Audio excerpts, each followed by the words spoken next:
Olá, meu nome é Lili Marlene e hoje vamos à terceira parte do livro Batalha Espiritual.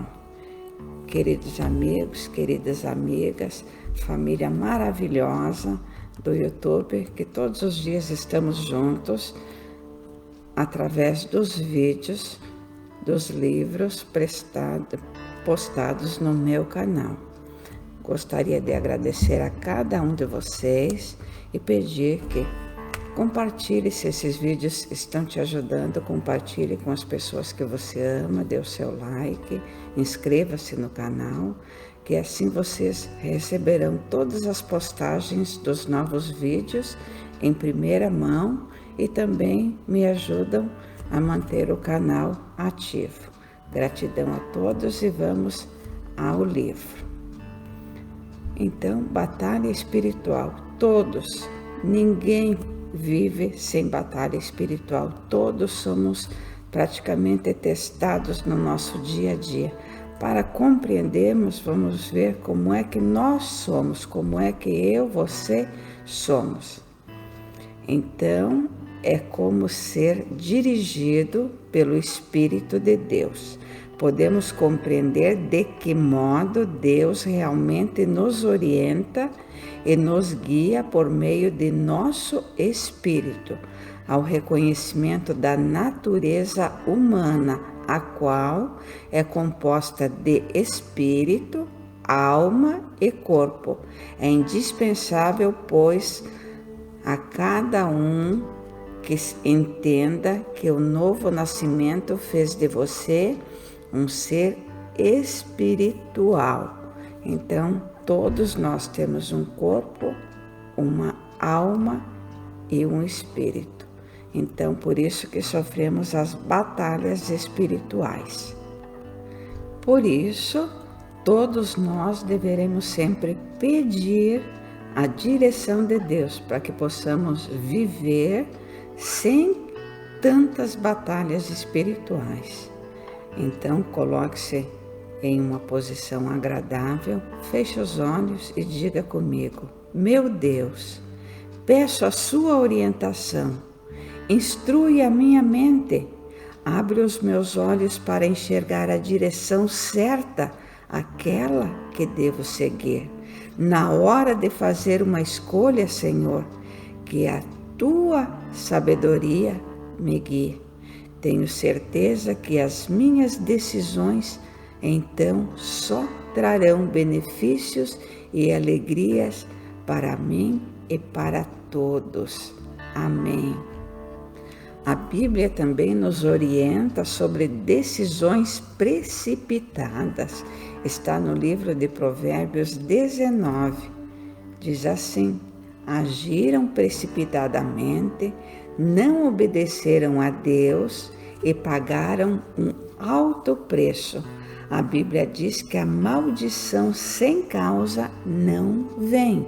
Então nós somos responsáveis por os nossos atos e muitas vezes nós fazemos de uma forma errada, agimos precipitadamente, como por exemplo, às vezes conhecemos uma pessoa que não tem o temor de Deus, que não vive os caminhos do Senhor, que vive simplesmente aos olhos do mundo, uma pessoa mundana.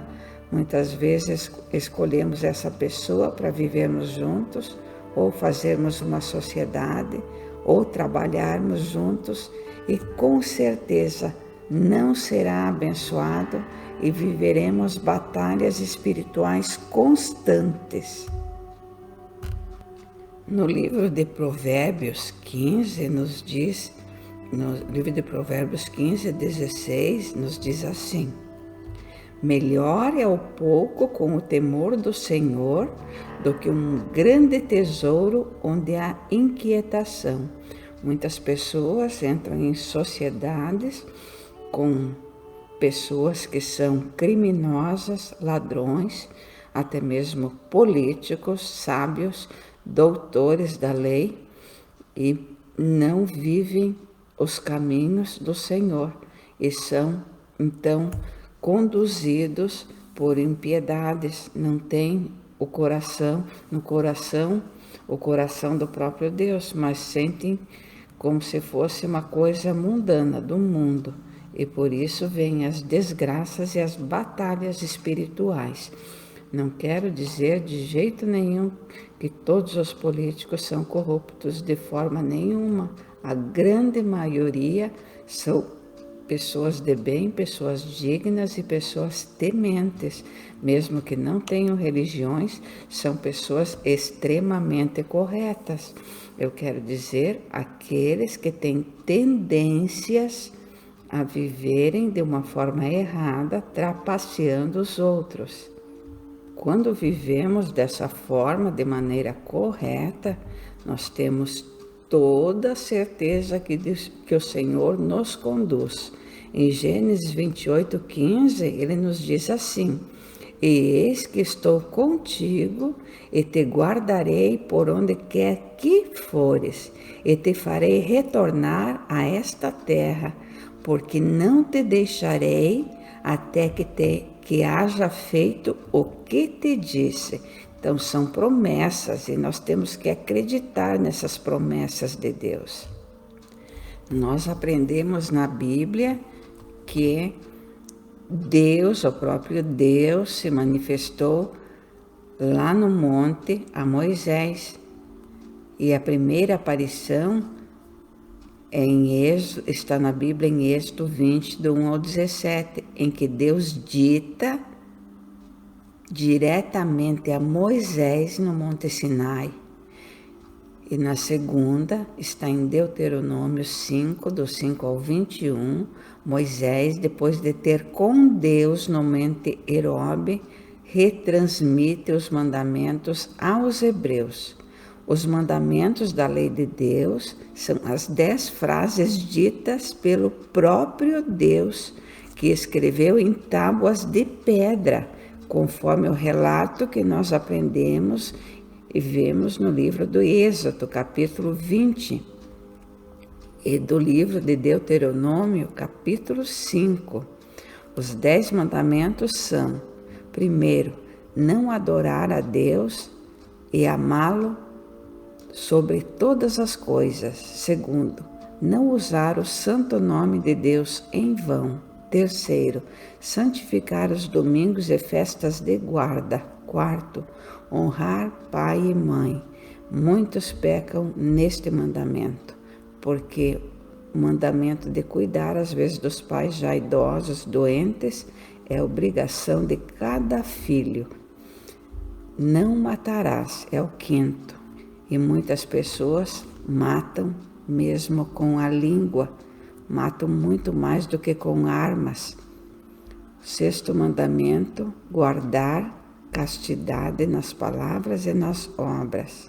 Sétimo, não furtarás. Oitavo, não levantar falso testemunho. Nono, não darás falso testemunho contra o teu próximo. Muitos pecam aqui. No oitavo e no nono mandamento, muitos são testemunhas em processos onde não estavam presentes, onde não sabem a verdade e vão testemunhar falsamente. A desgraça cairá sobre eles de forma terrível e então sofrerão ataques espirituais tenebrosos. E o 10º, não cobiçarás a casa do teu próximo, não cobiçarás a mulher do teu próximo, nem seus servos ou servas, nem seu boi ou jumento, nem coisa alguma que lhe pertença. Outras pessoas pecam aqui, onde acham que o que os pais têm são, os genros, por exemplo, acham que os pais da mulher têm, eles têm que tomar, eles têm que se precipitar e são donos daquilo. Ou vice-versa, a mulher acha que é as coisas do marido. Não é assim, é errado.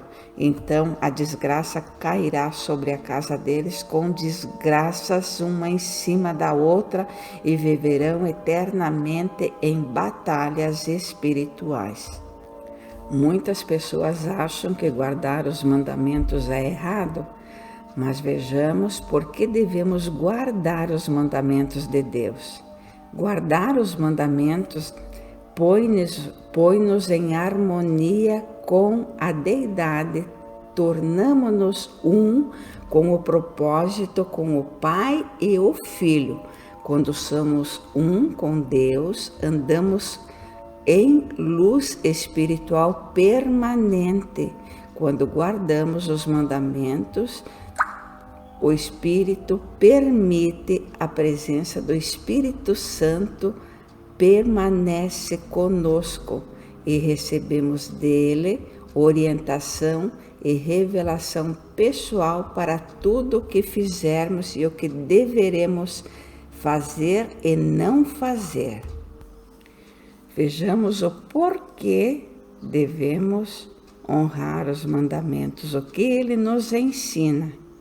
Então, por meio dos mandamentos, o Pai Celestial nos ensina a sua vontade e nos mostra como amar uns aos outros e vencer o homem natural, o eu.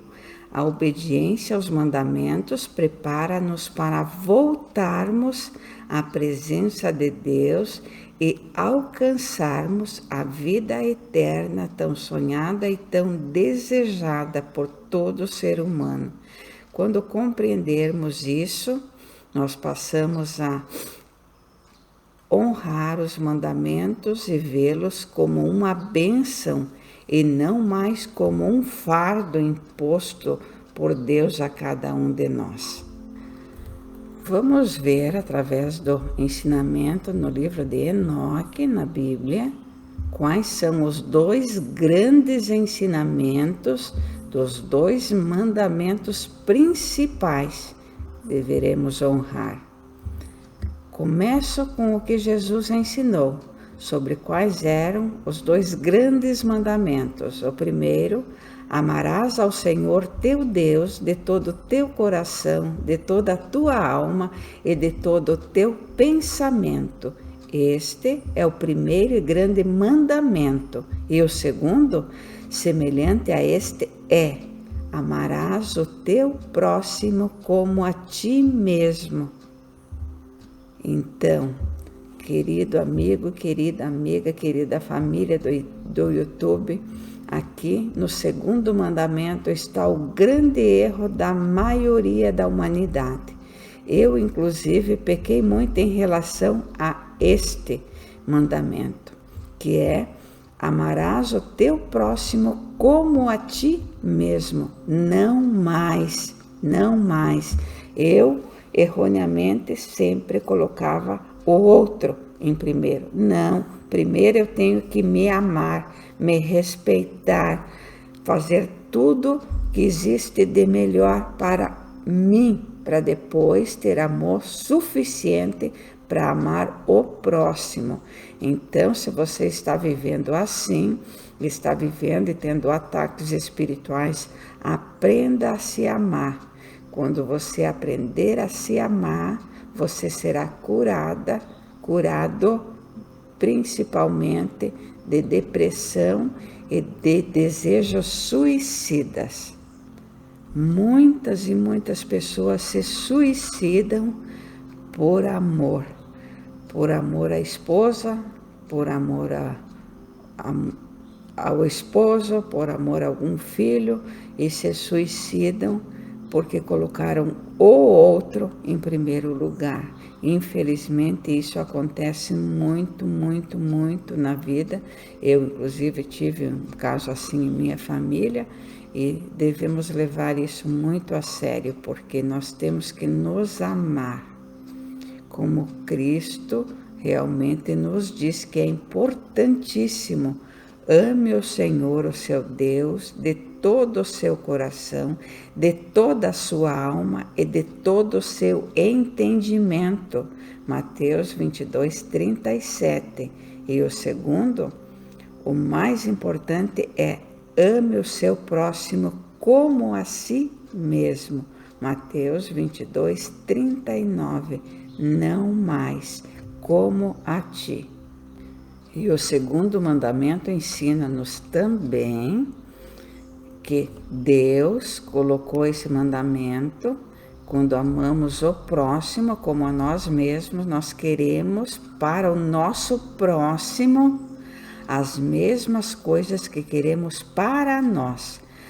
Amamos aqueles que estão ao nosso redor, da mesma forma que amamos a nós mesmos.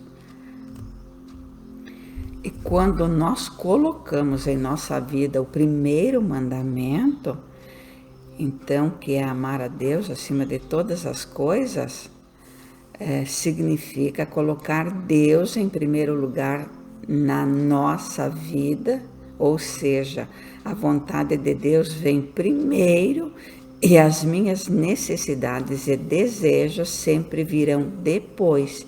Portanto, eu sempre vou pensar no que o Senhor deseja que eu faça em determinada situação, antes de colocar qualquer decisão minha em ordem, como vou fazer alguma coisa sem pensar, não, será que Deus quer isso? Será que Deus quer que eu faça isso? Vamos sempre nos questionar. Tomás de Aquino definiu a verdade como uma expressão da realidade, a verdade que liberta, encontrada na Bíblia, em João 8,32, demonstra claramente a necessidade de vivermos conscientes do que nos cerca e da libertação que somente o conhecimento da verdade nos trará. Jesus também nos diz em João 8,31, portanto, ao permanecer fiel à palavra de Deus, estará livre de toda tentativa de escravidão do inimigo, pois ela nos revela a verdade que nos liberta, nos tira da ignorância, esclarece as nossas dúvidas e nos faz enxergar os sinais de esperança e de vida que o Senhor quer nos mostrar. Deus está constantemente querendo nos mostrar alguma coisa. Então, quando nós somos fiéis, nós enxergamos na frente, porque é o próprio Espírito Santo suscitando em nosso espírito o que deveremos fazer. Nós aprendemos na Bíblia que diz: conhecereis a verdade e a verdade vos libertará. Qual é a verdade que nos liberta? É Jesus, que verdadeiramente nos salva e nos liberta. Existe uma única verdade, a que vem de Deus, que ilumina e liberta. A verdade que nos arranca da escuridão, do mal, e nos coloca diretamente na presença do verdadeiro bem, que é Deus. João 8,32. Conhecereis a verdade e a verdade vos libertará. Podemos entender que também, porque o ensinamento conhecereis a verdade que vos liberta? Porque é no conhecimento que existe a chance de libertação. Uma pessoa que decide não conhecer, aceita todas as condições de ser um escravo, uma escrava eternamente. Aceita a sua condição de submissão. Conhecer a condição para eu me libertar de mim mesmo e de todas as amarras que a sociedade me impõe é um direito que eu e que você temos. É no conhecimento que existe a libertação. Muitos casais, por exemplo, muitas esposas são escravas de seus esposos porque não conhecem os seus direitos e vice-versa, muitos esposos também. Então, devemos sempre conhecer a verdade. Através do conhecimento, encontramos a libertação.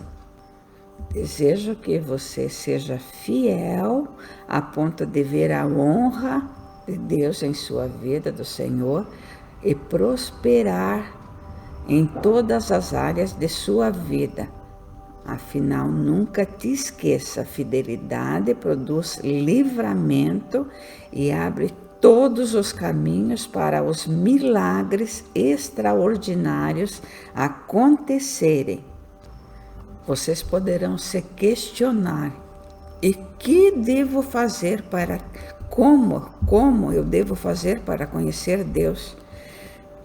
Querido amigo, querida amiga, querida família do YouTube, conhecer Deus verdadeiramente envolve compromisso de obediência a Deus e a sua palavra. Nós, eu e você, fomos criados para fazermos as obras de Deus conforme escrito em Efésios 2:10, que diz assim: pois somos feitos dele, criados em Cristo Jesus, para boas obras, as quais Deus de antemão preparou para que andássemos nela. Então, meu querido, minha querida, boas obras, quando você é uma pessoa de bem, que você faz o teu trabalho dignamente, quando você é uma mãe e faz o melhor que existe para a sua família, para seus filhos, em ensinamentos do que é correto fazer, quando você é pai, e além de ensinar, também dá o seu exemplo, você está fazendo aquilo que é correto, aquilo que é o mandamento, porque nós somos feitos dele, diz. Então, uma parte do nosso ser, nosso coração, é do próprio Deus. E então, essa fidelidade minha e tua a Deus está no amar ao próximo e ajudá-lo naquilo que ele precisa. Muitas vezes saciando fome, vestindo aqueles que não têm roupas, oferecendo apoio em momentos tristes, muitas vezes doenças, outras vezes até mesmo de morte, ajudando até mesmo moradores de rua, visitando os doentes em hospitais e ajudando os nossos próximos e os nossos vizinhos. Aprendemos também que a fidelidade para sempre, Deus nos diz, para sempre esteja Ele em seu trono diante de Deus, envio o teu amor e a tua fidelidade para protegê-lo. Ele o cobrirá com as suas asas com suas penas, e sobre suas asas você encontrará refúgio. Esta é a fidelidade de Deus para conosco. Ela é um escudo protetor. No entanto, tudo que fazemos só conta quando nós vivemos conforme está escrito em Jeremias 29, versículo 13. Buscar-me-eis e me achareis, quando me buscares de todo o vosso coração. Olha só, isso ele nos disse. Quando eu busco Deus, quando você busca Deus de todo o coração, nós o encontramos e encontramos também as respostas de que necessitamos. Quando vivemos de acordo com a verdade, aquela estabelecida por Deus, nós entendemos que seremos aprovados, porque diz assim: procura apresentar-te a Deus aprovado, como obreiro que não tem de que se envergonhar, que maneja a palavra da verdade. Quando vivemos de acordo com a verdade, isso no dia a dia, muitos juízes, desembargadores, em geral, pessoa que trabalha com a justiça, Ministério Público, em vários locais, delegacias, advogados em processos de defesa, principalmente, procuram sempre a verdade para conseguir a completa aprovação de Deus. Quer dizer que, como um trabalhador que não se envergonha do seu trabalho, mas que ensina corretamente aquilo que é certo. Então, vamos fazer a verdade. Embora muitos advogados, que eu citei ali, façam de maneira errada, mas nem sempre, porque a grande maioria faz aquilo que é o correto e verdadeiro. Quando eu digo aqui verdade, eu quero dizer que é aquilo que está intimamente ligado a tudo que é sincero, correto, verdadeiro. É a ausência da mentira. Este é o significado que eu quero dizer em relação à palavra verdade. A restauração em nossa vida acontece como está escrito no livro de Josué 1:9. Não te mandei eu? Sê forte e corajoso, não temas, nem te espantes, porque o Senhor teu Deus é contigo, por onde quer que andares. Essas palavras consoladoras podem se aplicar a todos nós, eu, você, ao buscarmos viver uma vida boa, de santidade, de verdades e vencer os desafios que a vida nos impõe, sempre ao lado da verdade. E o livro de Deuteronômio 31:6 também nos garante, diz assim: sede fortes e corajosos, não temais, nem vos espanteis diante deles, porque o Senhor teu Deus é o que vai contigo, não te deixará nem te desamparará. Oh, glória, né? Quando nós seguimos aquilo que foi ensinado nos 10 mandamentos, Deus nos dá coragem, tira todo o temor, não nos deixa espantarmos, porque é Ele que estará conosco e não nos desamparará. Querido amigo, querida amiga, querida família do YouTuber, vocês que estão comigo através dos vídeos do meu canal, espero tê-los ajudado com esses ensinamentos. Espero que vocês possam compartilhar com as pessoas que vocês amam. Se inscrevam no canal para que possam ser notificados em primeira mão todas as vezes que postar um novo vídeo. Coloque nos comentários sobre qual livro vocês gostariam que eu postasse. Isso ajuda muito o canal. Entende que esses vídeos são relevantes e todas as vezes que vocês compartilharem, então vocês receberão imediatamente todas as notificações dos próximos vídeos. Gratidão a Deus em primeiro lugar pela graça de estar viva aqui agora. Gratidão ao Espírito Santo, meu companheiro, meu amigo, o tempo todo ao meu lado, me orientando, me incentivando a estudar e compartilhar isso com cada um de vocês. Gratidão ao meu esposo, Clóvis José, pelo companheirismo, amor e carinho. Gratidão ao meu filho, Luciano, pelo amor, carinho, compreensão, incentivo, por me incentivar a escrever e ajudar a postar através dos vídeos do meu canal. Gratidão a todos vocês. Gratidão infinita, Lili Marlene.